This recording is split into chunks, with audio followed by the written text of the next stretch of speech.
The neighborhood of Crestwood Pines was supposed to be a sanctuary, a place where families could find peace in perfectly manicured lawns and quiet streets.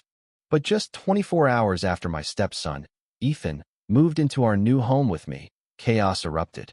Margaret Hensley, the HOA's self-proclaimed enforcer, stood in the middle of the cul-de-sac, her phone pressed to her ear, dialing 911 with a gleam of triumph in her eyes. "Your stepson's a menace, disrupting our community," she bellowed, her voice carrying to the gathering neighbors. Whispers swirled like wildfire. I stayed calm, reached into my wallet, and pulled out a single card. Margaret's face drained of color, her confidence shattered. "That's impossible," she stammered.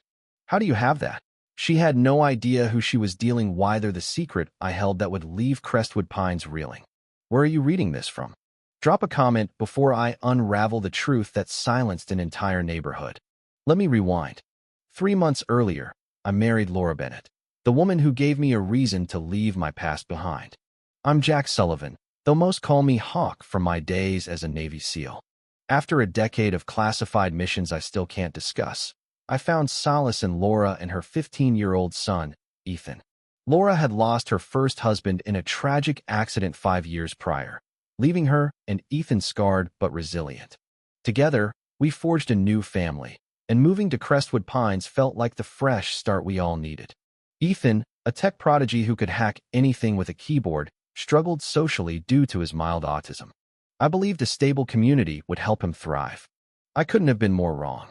Our first morning in Crestwood, Ethan was in his element, organizing his room with military precision drones, computers, robotics kits, all meticulously arranged. I was hanging a photo of my old SEAL team when Ethan, curiosity piqued, spotted my commendations tucked in a drawer. "Hawk, were you really Special Forces?" he asked, using my nickname instead of Dad. We both respected that boundary, though it stung. "Something like that, kid," I said, ruffling his hair. "Let's make this place home." Then the doorbell rang. Margaret Hensley stood on our porch, mid-40s, hair in a tight bun, clutching a clipboard like a weapon. Her smile was rehearsed, but her eyes scanned our property with predatory intensity. "Welcome to Crestwood Pines," she said, her tone sweet yet menacing. "I'm the HOA compliance officer, here to ensure you follow our rules." I invited her in for coffee, hoping to start on good terms. Mistake. Within minutes, she was measuring our trash bins 18 inches from the curb, not the required 24, and noting Ethan's drone gear visible through his window as a potential violation. Ethan, quietly tinkering, looked up, confused. "I haven't even flown it," he mumbled.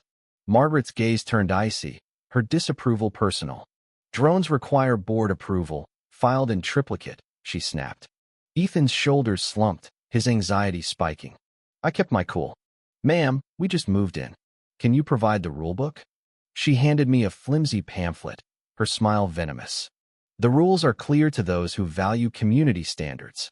That afternoon, Ethan tested his drone in our backyard, staying within our property. The device, a gift from Laura, hovered 12 feet up, guided by his skilled hands. I watched, proud of his talent, reminiscent of the pilots I'd served with. Then Margaret appeared at our fence, measuring tape in hand. 15-foot minimum altitude," she shouted, loud enough for neighbors to hear. Ethan panicked. "Hawk, I stayed in our yard."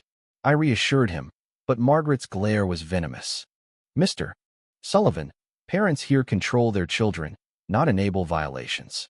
The word control hit hard. Ethan had lost his father, adjusted to a new stepdad, and now faced a bureaucrat making him feel like an outsider. I noted her behavior, sensing a deeper motive. This wasn't about rules, it was personal. Within 72 hours, our mailbox overflowed with violation notices. Grass 0.3 inches too tall, water spots on windows, my truck parked at an 89-degree angle instead of 90. Each carried a $25 fine and threats of escalation. The HOA handbook, a 47-page mess of vague, contradictory rules, gave Margaret unchecked power. Ethan took it hardest, second-guessing every move, afraid to leave the house. "Hawk, maybe I should go back to Mom's old place," he said, voice trembling. My heart broke. Then our neighbor, Tom Riley, a retired engineer, dropped a bombshell. "Jack, Margaret's done this before," he whispered. Three families, the Thompsons, Garcias, and Lynn, sold their homes cheap after her harassment. Her ex-husband's firm, Pinnacle Properties, bought them, profiting $400,000 in 2 years. The truth clicked. Margaret was rigging real estate deals through intimidation. I fought back like I was trained methodically. I installed security cameras, logged every interaction, and studied the handbook's evolution. Margaret had added retroactive rules to trap newcomers. I taught Ethan basic surveillance techniques, framing it as a game. He thrived, his analytical mind shining.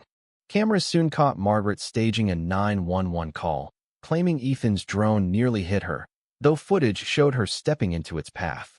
When Officer Rachel Torres arrived, she recognized me from a Puerto Rico relief mission I'd led. "You saved my unit, sir," she said, saluting. She reviewed the footage, warned Margaret about false reports, and offered support. Margaret doubled down, threatening Torres' job, revealing her entitlement. Margaret's next move was a viral Facebook post painting Ethan as a reckless, drone boy and me as a dangerous veteran. Neighbors shunned us, kids avoided Ethan. But I uncovered something worse. Margaret was hacking neighborhood Wi-Fi, stealing banking details, emails, even photos. Another neighbor, Claire Evans, revealed Margaret's threats to expose personal data unless families backed her. I filed an anonymous FTC tip, started a rival Facebook group exposing HOA abuses, and contacted the displaced families. Lisa Lynn, a tech lawyer, had been building a case against Margaret for years, linking her to Pinnacle's profits. The crisis peaked when Naval Intelligence summoned me for a national security consultation, clashing with Ethan's needs. Margaret's ex had pulled strings to trigger this, weaponizing my service. Ethan overheard my call, spiraling. "You're leaving, just like Dad," he sobbed.